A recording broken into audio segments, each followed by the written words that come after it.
Good afternoon, everyone. I'm not sure, do we have any like international? Good evening, good afternoon. Oh yeah, maybe. So my name is Mohsen Moghaddam. I'm an assistant professor in mechanical and industrial engineering department at Northeastern University. I'm also affiliated with the College of Computer Science here at Northeastern, and also have been working with the Center for Design since more than a year ago on this project that I'm going to present on behalf of the team. So this project it all started with a small Tier 1 grant funded by Northeastern University. And then last year, we received funding from engineering design and system engineering, and recently another impact engines project, which is mostly related to application and commercialization of some of the ideas that I'm going to present today. So in this project, the scope of the project, the title of the project is User Reviews, User-Centered Generative Design. This project has two main elements. The first part is it's all related to early stage product development, but the first part is related to large scale need finding from online user reviews. And then the second question that you're asking is how can we leverage that information to generate, to help designers generate novel and diverse and innovative design concepts. And in this project, I'm from the College of Engineering. We're collaborating with Wang from University of Michigan, from Marion from our business school, who's also a professor in College of Engineering, and with Paolo and his team and Center for Design.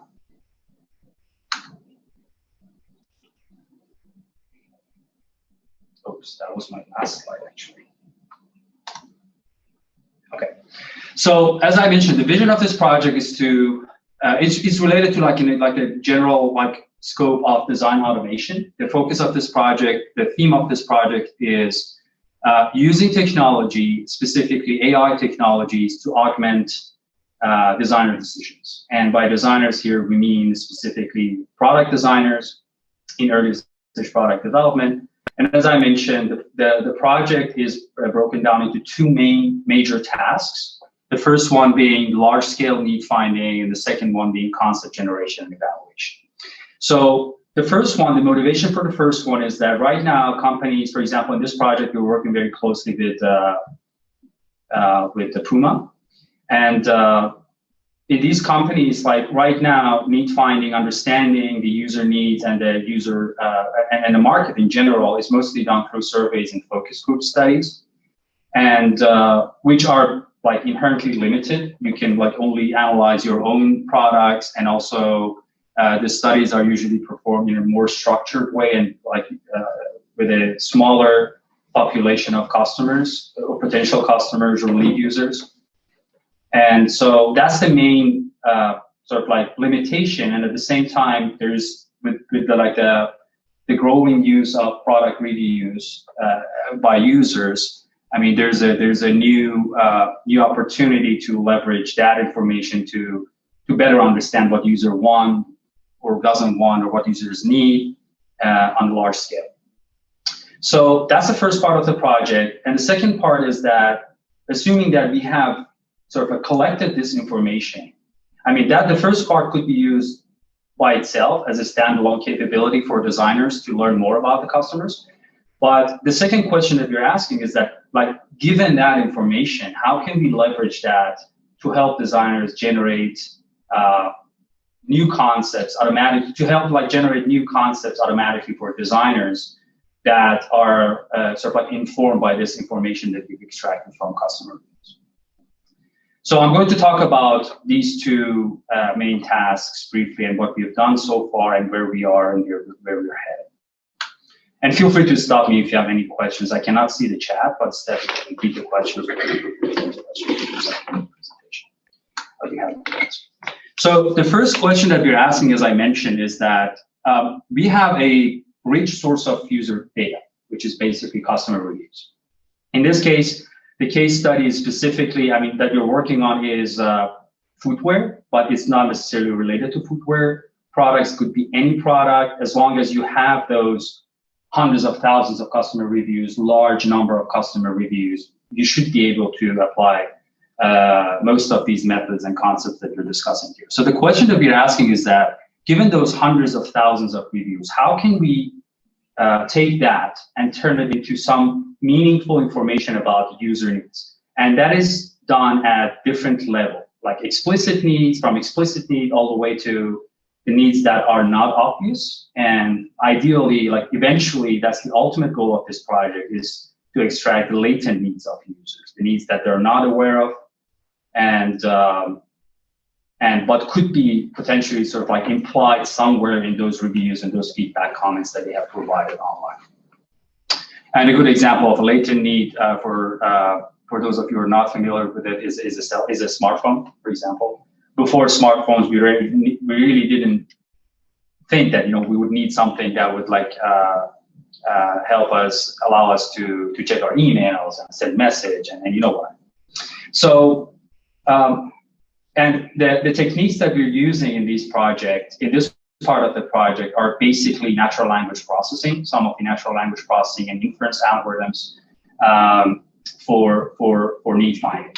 So this could be done at like 3 different levels. So the most basic and the most sort of like mainstream way of analyzing these user reviews through natural language processing on a large scale is sentiment analysis. And sentiment analysis, what it means is basically you have a review, and this review is addressing the product, like the overall like feedback of the user, or their sentiments about the product, or some specific attributes of that product. So what we can do, for example, is that given a review, the task of sentiment analysis, which is like the more advanced version, is attribute level sentiment analysis, which means that you first identify what attributes, what features, what aspects of the product the user has talked about. And then so you extract that, and you also extract the polarity and intensity of their sentiments, the intensity of their emotions and feelings associated with that particular attribute of the product. For example, in this case, the user, the review, I mean, what we could like potentially extract from this is that the user is talking about the style, the color, the comfort, and other users talking about the fit. And the sentiment polarities is like the most basic information that you could extract from each review. And in terms of intensity, it could be between 0 and 1, normalized between -1 and 1. In some of the studies, we've done that. And then extract how people like feel with respect to different attributes of the product. So this is the most basic sort of kind of analysis. It still like requires advanced NLP algorithms and computation, but in terms of the information that we could extract from the reviews, this is the most basic thing you could do. And this is some of the analysis that we have performed for Puma to sort of like help them compare the performance of their shoes with market on average. I mean, this is like a very sort of high-level analysis of their shoes. In this case, we've selected 10 most like mentioned, most frequent attributes that the users have mentioned, and we did some like again high-level comparison of the Puma shoes against other brands. This is like all shoes versus all Puma shoes in our review data set, which was like 79 shoes, over 600 reviews, and in other brands that we had 110K reviews. And we could even like narrow it down to like more like broader attribute categories, in this case comfort, appearance, performance, quality, and or even like narrow it down to specific shoe types, in this case like casual shoes. And again, these numbers are all the aggregate customer feedback, customer sentiments that we have extracted through natural language processing. These are not the number of stars that you see on like a website like Finish Line. But as I said, you do all of this natural language processing, and then in this approach, the reason I keep saying is basically still very useful, and like the company finds it highly valuable for their marketing and design processes. But you tend to you inherently lose some information here because you've done all the sentiment analysis, you've done all the text information extraction, but then after that, we aggregate the information like this in order to present it to the designer. So these are like the aggregates of user feedback for this particular shoe, for example. Or like in this case, could be like the entire line of Puma casual shoes versus all other casual shoes. But it could do the analysis on like running shoes in similar fashion, and sandals. We did that, and you see that as we drill down and become more and more specific, some of those differences become more obvious, which could potentially be informative for those designers.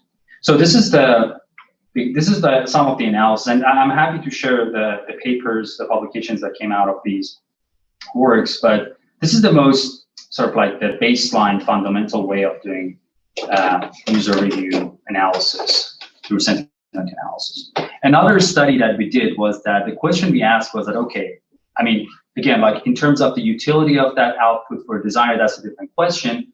But the question that we addressed here was that how can we, given a review, how can we extract the attribute and the sentiments and the words and assemble them in a meaningful, in a sort of like human-like language for a designer instead of giving them polarity or intensity values? How can we extract those like specific, for example, adjectives or specific words used by a designer by a user to express their feelings, emotions for a particular shoe?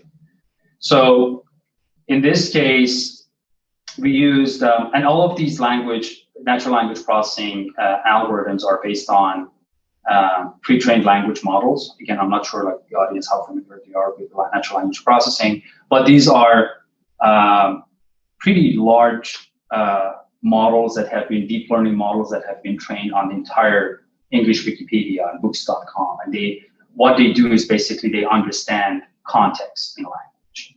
And that helps a lot. In our case, that helps a lot to sort of like fine-tune those models and apply them to our specific applications. So I'm going to skip over this, but the pre-trained language model that we've used is by Google, is BERT. That again, like is a language model that understands context in a language, and the task here is to identify, do name entity recognition, which basically means that given a review, give me the word that represents the attribute that the users talked about, their sentiment expression, and assemble them together in a meaningful way. For example, like given this review, the algorithm is capable of, once it's trained, the algorithm is capable of generating like word pairs like perfect, flat, is perfect for my flat feet, or like suitable flatness of the shoe. So this is some form of summarization. Again, like in terms of the utility of this information for a designer, that's a different question because we have hundreds of thousands of these reviews, and at least one pair per review equals hundreds of thousands of these pairs of sentiment expressions. So like the utility of, again, this information, that's a different question, but we have this capability now to extract meaningful expressions of user sentiments given an unstructured product. And then the last capability, this is like the most recent work that we're still working on, some preliminary results here. I'm not sharing the details of the model. Another way to do, to sort of like do user need finding from online reviews is through opinion summarization. So this is a different approach. In this case, you have given 10, 20, 50, 100 different reviews. Again, like there's a limit to that. There are generative natural language processing models that can generate abstractive summaries of those reviews, which means that once the model is trained, given 20 reviews or 30 reviews, the model is capable of summarizing them in a fluent English and in a very short, like 2 or 3 sentence summary of the opinions of users. So here, the question that we're addressing is that opinion summarization is good, but how can we sort of guide this opinion summarization process with respect to different aspects or attributes and sentiments of the product of the users, which means that given the reviews associated with one category of sneakers, how can we like ask the algorithm to give me, for example, a summary on comfort, or a summary on the overall shoe, or a summary on the comfort, summarize, for example, 20, 30 different reviews that I select and input to the system. Yes. There's a question. I don't know if you want to address it now or. Yeah, this is the last slide, I think, on, yes. So this is, if it's related to this, I think this is a good time. And the last thing I want to say is that like these are two examples of summaries that are completely generated by a computer. These are not human generated sentences. And as I said, like we could guide, at least right now we're working on some preliminary experiments, could guide the summarization processes with respect to different attributes, and also with respect to different sentiments, because another important question here is that in opinion summarization, what happens if you have different contradictory opinions? You don't want to summarize contradictory opinions, contradicting opinions in one summary, because you end up losing some of that information. And that's why we do some sentiment analysis in advance to separate positive and negative with respect to different aspects, and then summarize those. And we have some preliminary results and a paper that we'll be presenting at the IBPC conference. I'm happy to share that paper as well. So I think with that, I'm going to stop and see for questions, yes, before I move on to the second part.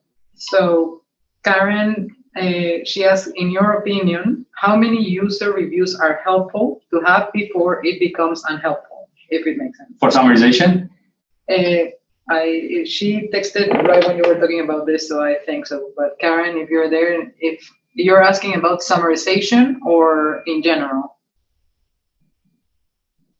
It's probably summarization. In general. Oh, in general. Mm-hmm. So in general, it doesn't matter. In general, we need a large number of reviews to train these models. But once you've trained them,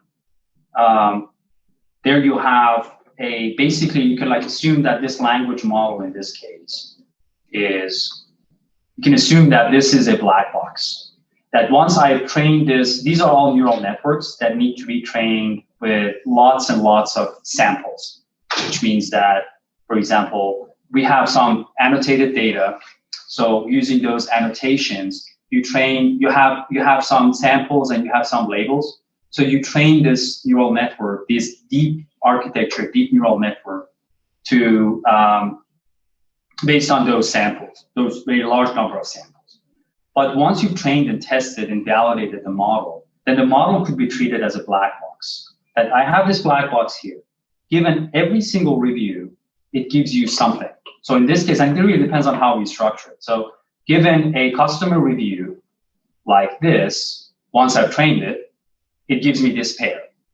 Or in this case, given this customer review, and this is, I think, I'm not sure if this is an example that was generated by a model. This was like illustrative example. But given this review, the model is able to first detect these different attributes and give you a polarity value or an intensity value. It's a classification, it's a regression problem, but it really doesn't matter. And once you've trained it, it doesn't matter how many. You need a lot of samples to train it, but you really don't need. It will give you a result, if any, per review. I mean, if there's no attribute, if the review hasn't discussed any attribute, there's not. I mean, it's empty, the result. But related to, that's a great question, also related to summarization, because in this case, I believe we have summarized 10 reviews into one. And that's an open question, because like, let's say you're human and I ask you to summarize 10 reviews. It's doable. 50 reviews in 3 sentences. It's doable. 5,000 reviews. At some point you start losing information, losing context, and losing your mind. But the number matters, but it's all empirical. Right now there's no like definitive answer on like the number of reviews that could be summarized. Any other questions? No? I think I'm on time, right? So that's the first part of the project, which is still a work in progress. Again, we started this project less than a year ago. It's a 4-year project. And right now we are, with the help of Steph and Paolo and the team, we are annotating more and more data for sentiment analysis task, and also like eventually for summarization tasks. So the second part of the project is that, okay, so the first part could be like the information that you generate for a designer could be used as, I mean, the first part doesn't really necessarily depend upon the second part of the project. But the second question that we asked was that, like, take the example of sneakers. In our data set, we have thousands of unique shoe designs. And the data comes from online sources, Finish Line, Foot Locker, etc. That we have scraped. I mean, it's legal. It's not illegal. We have scraped it for research purpose. So we have thousands of unique shoe models, and in our largest data set, we have hundreds of thousands of customer reviews. Okay. Now the question is, here I know, like, I have the information related to most of the shoes that are out there, or most products that are out there. It's not necessarily just for sneakers or anything like particular work content. It could be anything. I also know, like, to some extent, what people want or don't want. The question we're asking is that how can we leverage this information and also this information to generate new samples for a designer? Again, like, the goal here is not to replace a designer or like the creativity of a human with AI. We want to augment it. And we want to augment it by generating, by building an AI that can generate more diverse, more interesting, innovative, and more user-centered designs. In this case, what we mean by user-centeredness is taking this information into consideration, like bringing this to the table, the knowledge that we have from those hundreds of thousands of user feedback. Okay? So, and in order to do that, right now what we are working on specifically is visual design. So basically, we are generating images, like given thousands of sneaker shoes from Finish Line, from other sources, high-resolution images, hundreds of thousands of reviews, and I already know what those people want or don't want. We create a generative process, a generative model that can generate new samples, novel samples of sneakers that do not exist, are realistic, they look realistic, and have high potentials for success. So that high potential for success means that this generative process must be guided by this user feedback that we have. So in order to do that, in order to achieve that, we need a generative model. In this case, we use generative adversarial networks. That's like the overarching framework for the generative modeling part of the process. And generative adversarial networks are like the algorithms that are behind, for example, deepfake or like those face apps that you see out there. Mostly, like, the computer science community has been obsessed with the human faces, because, of course, because also there's a ton of images online. But it also requires an evaluation mechanism to guide this generative process to generate designs that are suitable, not just realistic sneaker images. So I'm going to talk about two capabilities. The first one that I'm going to talk about has already been published. We have filed a patent on this, and it works. And that's the evaluation side that I was talking about. An evaluation system mechanism that leverages this information and also this information to tell as a designer, tell a designer, hey, this is a shoe that you have designed. You have the renderings, you have the descriptions. I can tell you with over 95% accuracy, this is how your customers are going to react if you ended up designing, making, and selling this a year from now.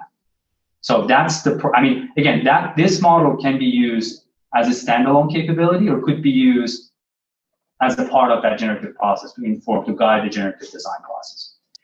So this is a deep multi-modal design evaluation model, which by multi-modal, what we mean is that we have two different modes here. Again, the example of Finish Line. If you go to Finish Line, you see 6 images at least of shoes, and also an itemized description of the shoe. Now, the question we're asking is that I know that, I have that information, and I also know the sentiments of my users through natural language processing, the first part of the process. right? So I know that like these are the aggregate sentiments of my users, overall and aspect specific, attribute specific sentiments of my users. How can I build a multimodal, basically regression model to predict these values? Okay, and that's what this model is about. So it's based on ResNet, which is a almost like an analog of those language models, a pre-trained computer vision model. And we use BERT for language processing, which is a pre-trained language model. And there is a multimodal data fusion mechanism that sort of like receives these latent values, latent vectors, and concatenates them together with some attention mechanisms to make more meaningful connection again between these inputs and outputs. So I already talked about this. This is the sentiment analysis part. Basically, we need to generate these labels in order to train this deep learning architecture. And the labels are not generated by hand. These are all generated using the sentiment analysis process. Again, the assumption is that you're able to like estimate those sentiment values with high precision and accuracy. And this is like the overall architecture that I have the images, I have the descriptions, I have ResNet, and I have BERT, and I have these labels. So this is the part of, this is from the paper, and I apologize if I have equations that are like, we have MSE laws and we have prediction accuracy rate, but the bottom line here is the ability of the model to make predictions. And as you can see here, we did some analysis. We had our own sort of data fusion, multimodal data fusion mechanism, self-attention fusion, that compared to other existing fusion methods gives us higher prediction accuracy. And you see, like in terms of overall rating, and what we mean here is that I have designed a shoe that does not exist. I have the renderings and I have the descriptions. I feed that into the model, and the model is capable of giving me over 99% accuracy based on these analyses. The sentiment score that I will end up getting on this shoe a year from now or 2 years from now, eventually. And in terms of attribute level rating, we have like almost similar performance. So it will give me the same, like similar number. Again, like the data that we use to test are existing shoes, but the numbers are remarkable. And another observation here was that it highly depends on textual description, because when we use the text model, text only, which means that I only use the description, I don't use any images, it gives me an overall rating, predicts that with over 90% accuracy. And in terms of attribute rating, over 95%. But we need those additional images in order to get to this 99%. But with image only, it is not possible to do those, to make those kinds of predictions. So here's an example for you to better sort of like comprehend what I'm talking about here. These are some examples of, I think, Puma shoes that we ran through this. So we already know the actual sentiment values for these particular shoes. I don't have the descriptions here, but the analysis was performed using the images and descriptions. And you see that these are the actual numbers that we get through sentiment analysis. And these are the numbers that are predicted by this model. And you see with, I mean, even like with some like visual one sample inspection, you can see that like the numbers are pretty accurate in terms of prediction. So this tool could be used as is, as a powerful design evaluation tool for any design. You know, as again, like it all depends on availability of data, but in the case of sneakers, footwear, fashion products, it works. You have a question? Yes. Can I ask a question? I was just wondering, you said that the model aggregates a lot of different reviews into one. So if you're matching the reviews with the product type or the specific shoe, then it must be that reviews that went into that particular shoe, right? So, for instance, if you have that one model, let's look at that one, and you have 50 reviews under that one model, you can only claim that they are referring to that specific type of shoe, right? You're not getting all types of running shoes and saying this is the sentiment in the running shoe sector. No, you're right. But the assumption here is that I think that's a great question, and I'm like, please correct me if I misunderstood your question. But when we do the sentiment analysis, when we train the sentiment analysis models, we really don't take those shoe models into consideration. So we assume that these are all running shoes. So that's the input data, and like given that input and the labels that we associate with each review, we train the model, right? But when we do this kinds of analysis, this is for this particular shoe. So you're right. Once I've trained this, for example, for this evaluation mechanism here, this is for one shoe model. So I have one shoe with the images and descriptions, and in some cases 50, in some cases 100, in some cases 20. And then I have these values that are associated with that particular shoe model. Because otherwise, I mean, it won't make sense to analyze this shoe with respect to like people's reviews on other shoes, right? But the training was performed, the training of this natural language processing part was performed on all products, on all reviews, on all shoes. Because at that, in order to train this model, we really don't need to specify the shoe model. But in order to do the prediction, these kinds of predictions, the evaluation, we need to do it like, we need to only take reviews on that particular shoe into consideration. Did I answer your question? Oh. Yes, please.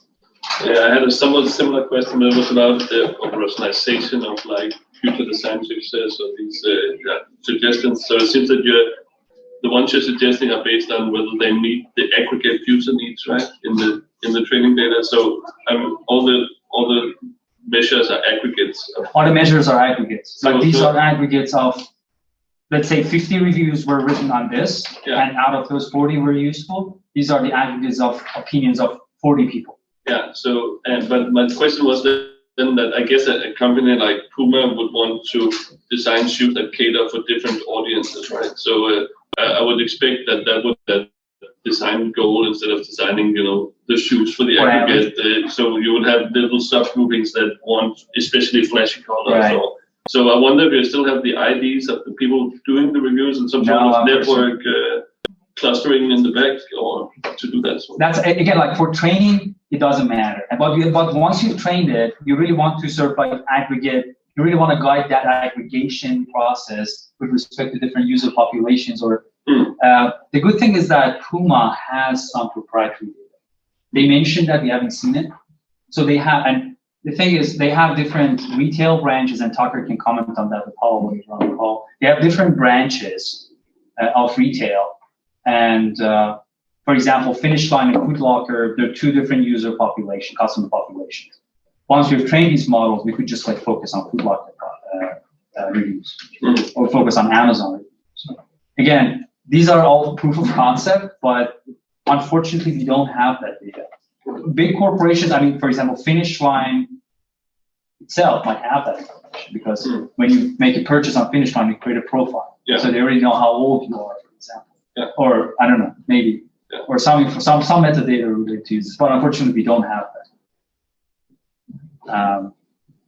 But these are all very great questions, and open questions actually for this kind of thing. And another question, another challenge here is that there's so many fake reviews, computer generated reviews online. So the assumption here is that all of these reviews are genuine, like human generated.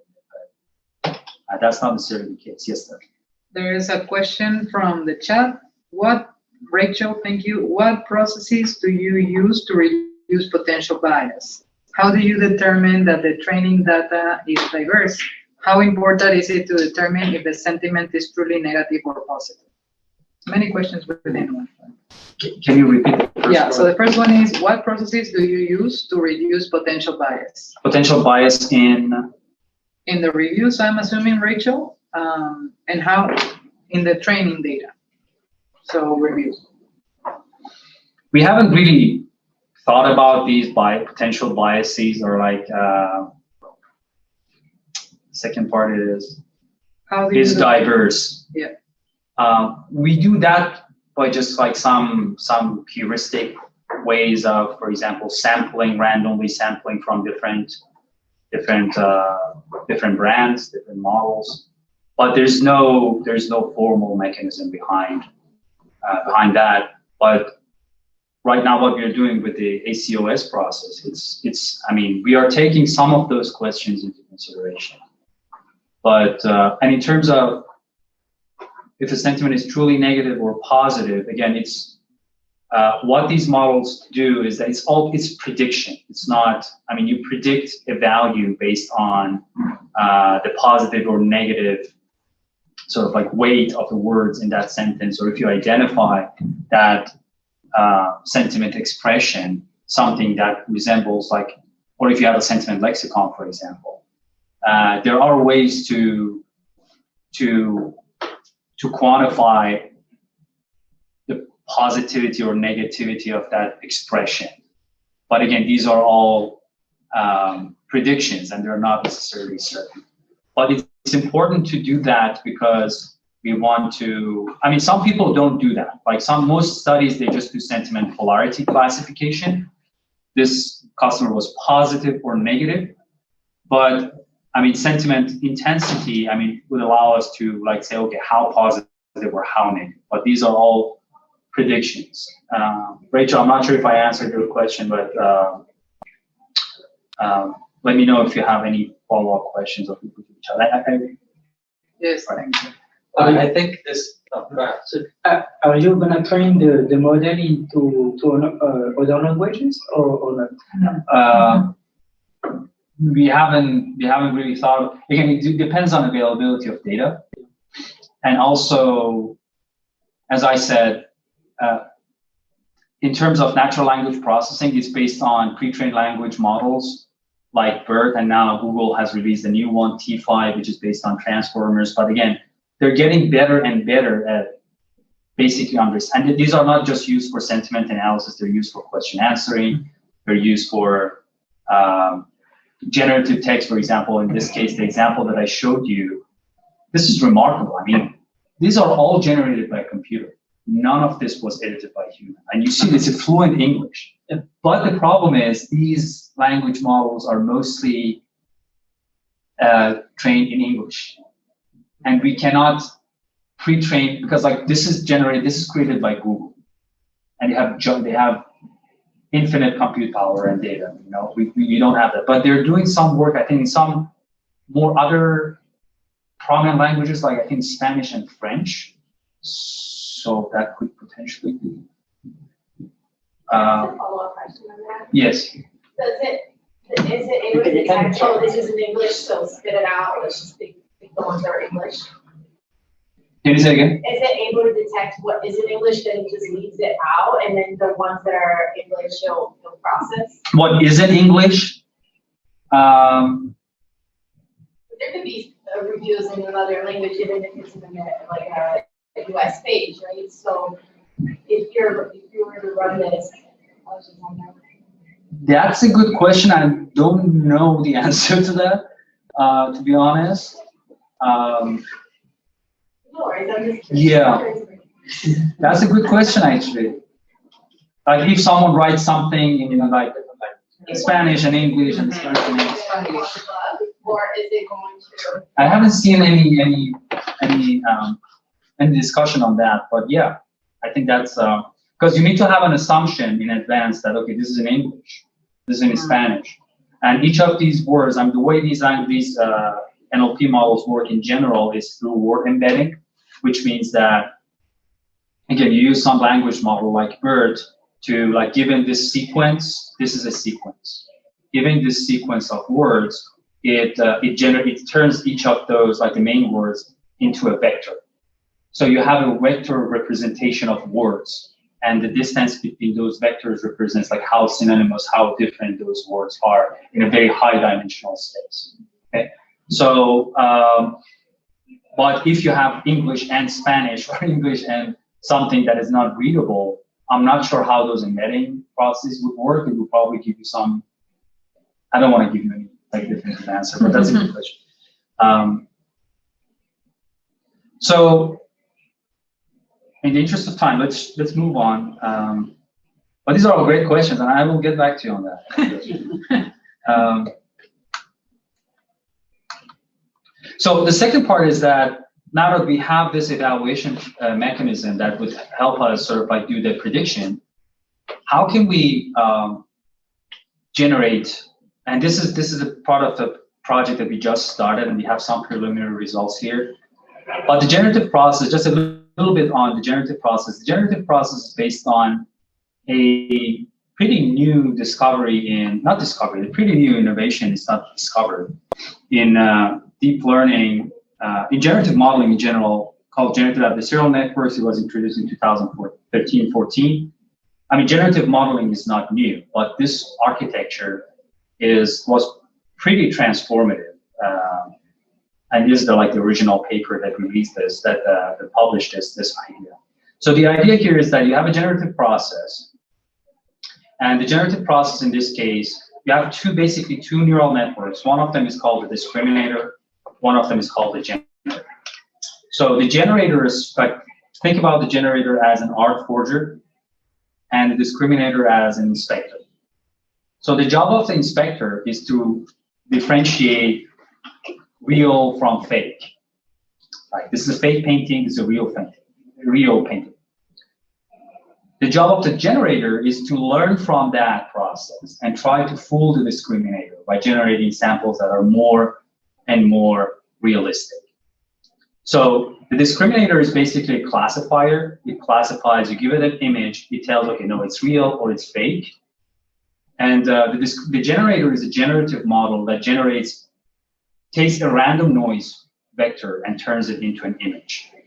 And like at the beginning, it's just like some random, even not image, some random image, not meaningful. And it keeps getting feedback. And the discriminator receives generated images from the generator, and also generated images, not generated, like actual images. For example, the generator keeps generating images that look like humans, tries to paint the portrait of a human, and the discriminator receives that and also receives actual human faces. So at the beginning, it's obvious. But over time, the generator becomes better and better until they reach a point where the discriminator cannot differentiate and starts losing the game. So it's a minimax game, zero-sum game process, game, basically. So, I mean, that's the theory side, but like these are some of the samples generated by more like state-of-the-art GAN architectures that are mostly led by NVIDIA, because it takes, again, a lot of compute power to train these models. These pandas, or like the President Obama's images, these are all generated by the generator, right? Perfectly trained generator. Or these paintings are all generated by a computer. They're not generated by a human. So now the question we are asking is that we asked at the beginning of the project was that we have this capability, right? So we have this, like, there's this new line of research in deep learning that lets you generate these realistic images. How can we leverage this to generate new designs? The problem with GAN is that architecture that I just explained very briefly, and I really didn't do like good justice, is the only focus of the generator, which is our creative neural network in this case, is to fool the discriminator. And the only way to fool the discriminator is to generate images that are realistic, not necessarily images that are diverse, or not necessarily images that are tailored to some particular additional objective. So the hypothesis here was that is not enough. I mean, like someone would say, okay, you have this like state-of-the-art GAN architectures that are generated by NVIDIA, by Google. Why don't you just plug the images and get the results? The problem is that we have actually done that, and I'm going to show you some of those samples. But the problem here is that the hypothesis here was that is not enough, because these algorithms are not designed for product design. They're designed for generating realistic images that help you create a face app or something.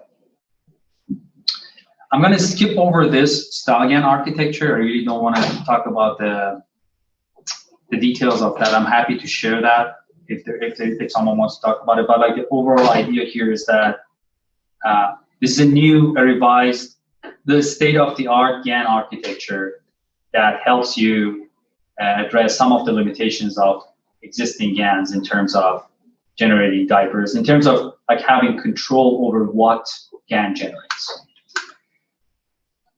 But let's get to this example. So this is one of the, I have a few more slides and that's it. And then we'll open the floor for more discussion. So here, what I'm showing you are how many? 24 sneaker images that we have generated from scratch, from random noise, basically, completely generated by a computer. Right? So when I showed you this one, you probably said, okay, I mean, some of you said, oh wow, that's remarkable, that's impressive. You know, the computer being able to generate out of nothing, generate something like this. Wow, this is so cool. But now that I'm showing you this, you don't look very like excited or like impressed, right? Because you already know this is probably like some Adidas shoe.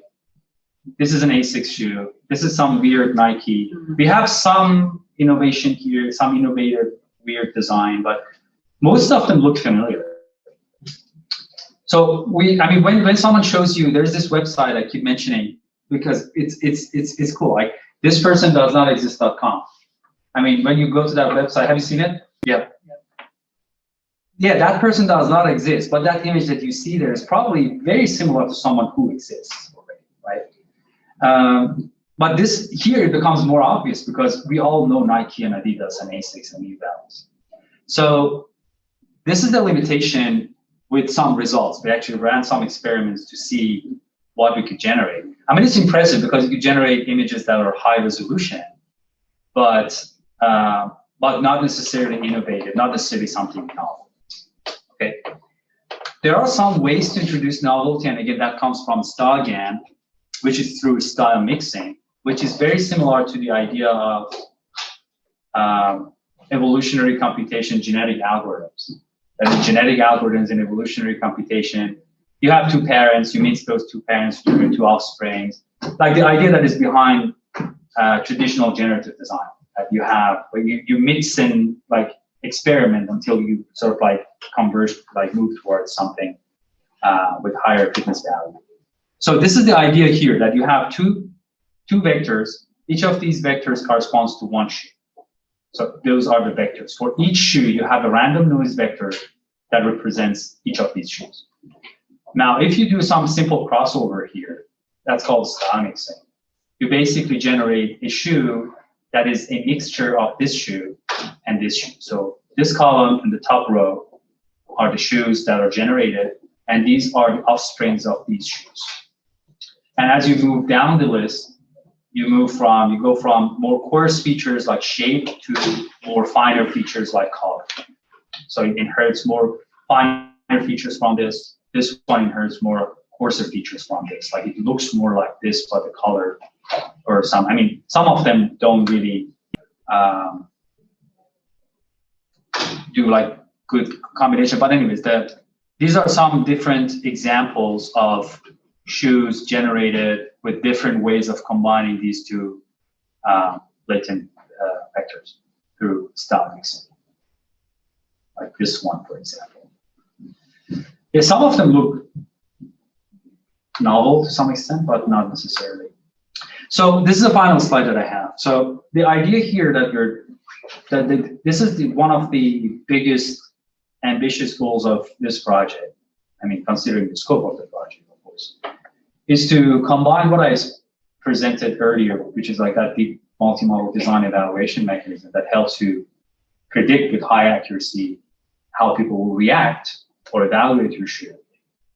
Combine that with GAN. And what we're trying to accomplish here is that I already have a GAN that can generate these realistic images. And I already have that DMDE that can predict, that can give me some immediate feedback that, hey, this is your shoe. These are some of the areas that could use some improvement. And then we need that feedback mechanism to not only inform the generative design process based off of realism of the shoes or the samples generated, but also based on some knowledge that we have about customers' preferences, sentiments, and feedback on existing shoes, on previous shoes. So that's the vision, to combine, to bring everything together and create this architecture that we generate. Realistic, user-centered, and diverse and innovative samples. And again, what I showed you is just images. What if you want to generate images and non-image? Or what if you want to go from 2D to 3D? That's different. There are some studies that do that. So there's a lot of room for research and exploration in this area. And then this is just the tip of the iceberg in terms of what could be done in this area. And lastly, we have folks from different disciplines. We are editing a special issue with, I'm working with Professor Marion, one of the co-PIs, and other colleagues from other universities, a special issue on emerging technologies and methods for early-stage product design and development. Some of the topics are related to what I presented. Some of them could potentially be from other technologies, other tools, other methods, cloud-based, AR, VR, etc. So make sure to check it out if you are interested in disseminating your work to your Journal of Mechanical Design. Again, this is the engineering design community. This is a special issue that we just released and call for papers. And yeah, we would be happy to receive your contributions. Thank you so much. And I'm not sure how much time we have left. We have a few minutes left for Q&A. There was one comment in the chat. It was a thank you. This reminds me of the AI chair and a link, Autodesk.com products. Yes, please. We have one question. It's a provocation. After all this, how you could define innovation? Because I think that this is a discussion of how innovative you could be using these methods, approaches, and tools. Because we are in Center for Design, so usually this role is performed by human. There is an interaction that is complex not only with technology but also with market, taste, behavior, a lot of things. So how could you, say, use these, say, controls to produce something that is not really in the average sphere of perception? Because you are coming to that result, analyzing features with just perception. Okay, and now you have to invent, let's say, new spaces, because innovation is about new spaces, not Right. what you know. So, what is your definition of innovation? So in this case, innovation, that's a great question. In this case, innovation is, we have had many discussions on that. It's, I know. It's, we have Paolo. Someone brings it up for it's more incremental innovation, because like the examples that I showed you, we're not going to generate some new garment that doesn't exist. We're talking about sneakers, and whatever we generate is going to be some form of a sneaker. Yes, but just to mention one, if you know the fashion dynamics, okay, and you were mentioning stance-made. Stance-made is just the opposite of the, let's say, tendency analysis in fashion. So you would not ever discover this without, let's say, human thinking. So it's let's talk about vintage and the value of the vintage and the value of the vintage design. So how could you bring in the model this? So one way, I mean, we're working on, through that Impact Engine project, we're working on, and Tucker, Paolo, please feel free to comment on that. We're working on an alpha platform for this. And then, as I mentioned early on in the presentation, the goal here is not to have an AI that generates the design and you're all set. No, it's just to give the designer more and more ideas. I mean, this is just as a tool for a designer to mess around with, like, for example, have some knobs and bars to sort of like say, I want to design something that has like, I mean, these are some of the features that are more important to me. I want to design a shoe that targets this particular population. Or tell me how people reacted to this line of shoe by New Balance, my competitor. Or something like that. This is going to be like an interactive tool for a designer to learn more, to dig in, to learn more about what's out there. And the generative part, we haven't done it, but the generative part, eventually, if you let the algorithm run for a sufficiently long time, it should be, on paper, it should be able to give you thousands of shoes. So it's just about being chooser of things. It could be Curator. So you choose. So I have taste, I say yes, that kind of model instead of design. You become more chooser, and then what I'm like really what we are anxious to see is actually the results of the generative process with that evaluation, because on paper it should give you a large number of shoes that, based on what you know from the market, should have high potential. If I'm a provocation, it's the kind of unemployment machine. For No, not necessarily. So, yes. It's just, I am, let's say, a stylist. I am the entrepreneur. I use dispersion of things. I start with the genealogy, and then that's it. And then I have only to point out it's already happening. I'm provoking. Oh no, that's a valid. I mean, we keep saying that the new wave of automation is about augmenting people. And eventually, once these algorithms become too powerful, I mean, you probably just like need software, right? We have 2 minutes. Yeah, another 2 minutes. We wanted to escalate the provocation in saying that no, some fashion, but design in general, this to me is not always to design something that people would like. Sometimes people don't like it, and then maybe they like it 20 years later. But still, it becomes something very iconic. Fashion, especially, right? If you see, I mean, luxury brands usually are not really things that you can wear, but this is what advances the field. This is what impacts culture, pop culture. Maybe not now, but yeah, 20 years from now. I see from the fashion expression the option part is here. This Italian No, I think that they belong to the same. But this could be used to design cars too, right? Yeah, I mean, designers sometimes design things that people don't like because they like it, because they are the designers. So. Okay. Another question, sorry. It was more technical. I don't know much about generative design, but the style mixing the examples you gave was between two pairs of sneakers, right? Can you do style mixing between different types of things? Because sometimes, you have an architect saying this building was inspired by the nature of the rainforest in Brazil. Some structures that, so could you do a style mixing between a sneaker and the signage in all the bars in Williamsburg? Or, something like, would that be a way of opening for innovation? Like, then the creative point would be what types of styles? Technically, you can.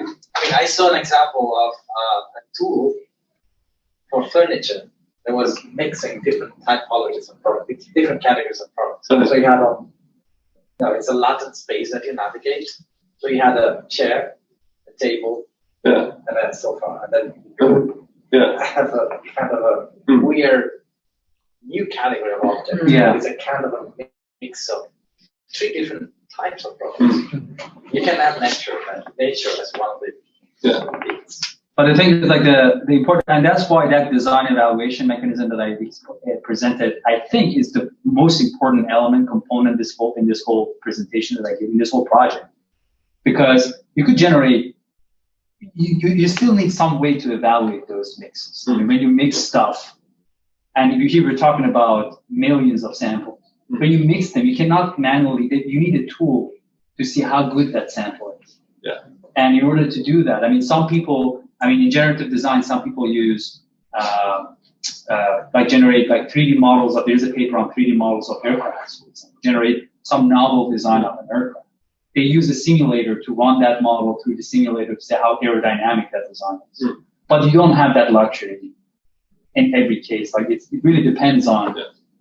We need that evaluation. So that's the problem. Okay. I think we're out of time. We are out of time, but please. This similar to Nike by you. There's this website that Nike allows us to design our own shoes. It's personalized. That now that you mentioned that these algorithms help you evaluate how good the designs are, but would that be personal choice that if I want a personalized shoe, I want these particular designs, even though my mom won't like it, my dad won't like it, my friends won't like it, but still I like it, so I would wear them. So the difference, I mean, that's a good question. The difference here is that when you're using that tool, you're designing for yourself.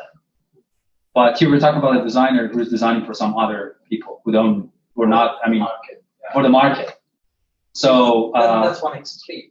yeah, that's one extreme, definitely. Part of the same continuum is one extreme is when you design your shoe.